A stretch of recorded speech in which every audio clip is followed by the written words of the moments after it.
കുഞ്ഞോനാണ്. അപ്പോൾ ഇന്നെന്താ പരിപാടി എന്ന് വെച്ചാൽ ചെറിയ ഒരു ബർത്ത്ഡേ പരിപാടിയാണ്. മറ്റാരതുമല്ല, വൈഫിൻ്റെതാണ്. വൈഫ് സ്ഥലത്തില്ല. സംഭവം അവൾക്ക് ഒന്നും അറിയില്ല. സംഭവം ബർത്ത്ഡേൻ്റെ കാര്യം തന്നെ അവൾക്കറിയില്ല, മറന്നു പോയിട്ടുണ്ട്. അപ്പോൾ ഒരു സർപ്രൈസ് ആക്കി വെച്ചതാണ്. ചെറിയൊരു സർപ്രൈസ് ഗിഫ്റ്റും ഉണ്ട്. അപ്പോൾ എന്താണ് അവളെ പ്രതികരണം എന്നൊന്നും അറിയില്ല, എന്താ സംഭവിക്കാമെന്ന് അറിയില്ല. ഇനി ബാക്കി ആൾ സ്ഥലത്തില്ല, ആളിപ്പോൾ വരികയുള്ളൂ. ചെറിയ സംഭവം ആണ്, വലിയ സംഭവമൊന്നുമല്ല. അപ്പോൾ ബാക്കി അവൾ വന്നിട്ട് കാണാം എന്തൊക്കെയാണ് കാര്യങ്ങൾ എന്നുണ്ട്. അപ്പോൾ നമ്മളെ സർപ്രൈസ് ഇവിടെ റെഡി ആയിക്കൊണ്ടിരിക്കുകയാണ്. അപ്പോൾ ചെക്കന്മാരൊക്കെ എത്തിയിട്ടുണ്ട്. അപ്പോൾ വൈഫ് ഇങ്ങോട്ട് വരാനുള്ള വൈമലെത്തിയിട്ടുണ്ട്. ഞാൻ വിളിച്ചിരുന്നു, കുറച്ച് നേരത്തെ വിളിച്ചിരുന്നു. അപ്പോൾ കേക്ക് ഇവിടെ റെഡിയാണ്. ഇത് തുറന്നു വെക്കണം.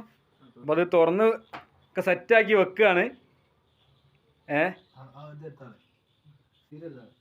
അതെടുത്താളേ.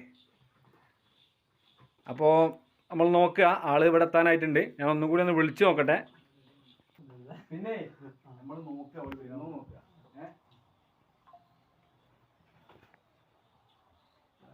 ഇപ്പം വരാനാക്കിയത് ഇപ്പം ചിലപ്പം വൈമിൽ എത്തിയിട്ടുണ്ടെന്ന് പറഞ്ഞു. ഇപ്പം ഇവിടെ എത്തിയാൽ നമുക്ക് കാണാം എവിടെ എത്തിയിട്ടുള്ളത് നോക്കട്ടെ.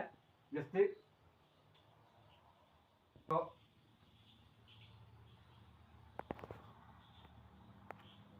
ആ മോനെ വരുന്നുണ്ട്.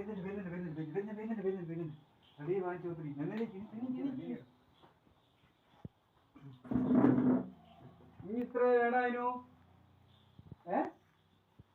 Happy birthday to you, happy birthday to U.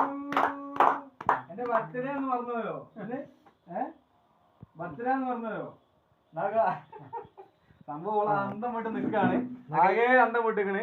എന്താണെന്നൊരു ഐഡിയയും കിട്ടുന്നില്ല. ചെക്കന്മാരൊന്നും പ്രതീക്ഷിച്ചല്ല, കേക്കും പ്രതീക്ഷിച്ചല്ല. ഇനി ബാക്കി നമുക്ക് എന്താന്ന് വെച്ചാല് നമുക്ക് കാണാം. ഇപ്പൊ കേക്ക് കട്ട് ചെയ്യാണ്. Happy birthday to you, happy birthday വാവാ.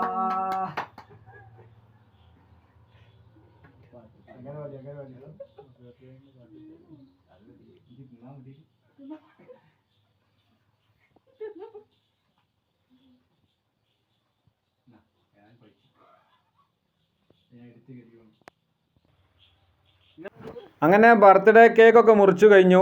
ഞാൻ സർപ്രൈസ് ഗിഫ്റ്റ് വാങ്ങിച്ചിരുന്നു, 2 ദിവസം മുന്നേ വാങ്ങിച്ചു വെച്ചതാണ്. അത് എടുത്തു അവളെ കൈ കൊടുത്തപ്പോൾ ഭയങ്കര സർപ്രൈസ് ആയിപ്പോയി. കേക്ക് തന്നെ സർപ്രൈസ് ആയി നിൽക്കുമ്പോഴാണ് എൻ്റെ ഗിഫ്റ്റും കൂടെ കിട്ടുന്നത്. അപ്പോൾ ഒന്നും കൂടെ ഹാപ്പിയായി. എന്താണ് ഗിഫ്റ്റിൻ്റെ ഉള്ളിൽ ഈ പൊതിഞ്ഞ് വെച്ച ഗിഫ്റ്റ് എന്താണെന്നുള്ളത് അറിയാനുള്ള ആകാംക്ഷയിൽ ജഗപുകയിലാണ് നമ്മളെ ഗിഫ്റ്റൊക്കെ അവൾ തുറക്കാനുള്ള ശ്രമം നടത്തുന്നത്.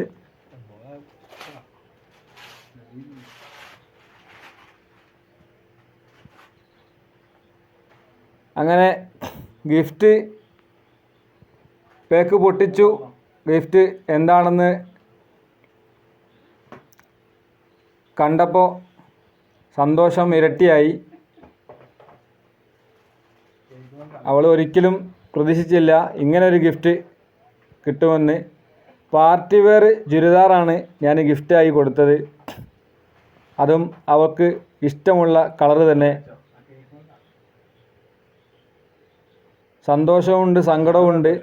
അങ്ങനെ ഗിഫ്റ്റ് പരിപാടിയെല്ലാം കഴിഞ്ഞു.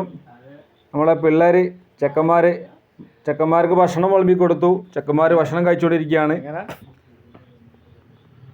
പരിപാടിയെല്ലാം ഉഷാറായി, വിചാരിച്ച പോലെ അടിപൊളിയായി. അപ്പം ബർത്ത്ഡേ പരിപാടിയൊക്കെ കഴിഞ്ഞ് എല്ലാവരും പോയി. അപ്പോൾ ഞങ്ങൾ രണ്ടാളും മാത്രം ബാക്കിയായി. അപ്പോൾ എന്താ വെച്ചാൽ സബ്സ്ക്രൈബ് ചെയ്യാൻ മറക്കണ്ട, ലൈക്ക്, ഷെയർ ചെയ്യുക, കമൻ്റ് അടിക്കുക. അടുത്തൊരു വീഡിയോ ആയിട്ട് നാളെ കാണാം. അതുവരെ ടാറ്റാ, ബൈ ബൈ.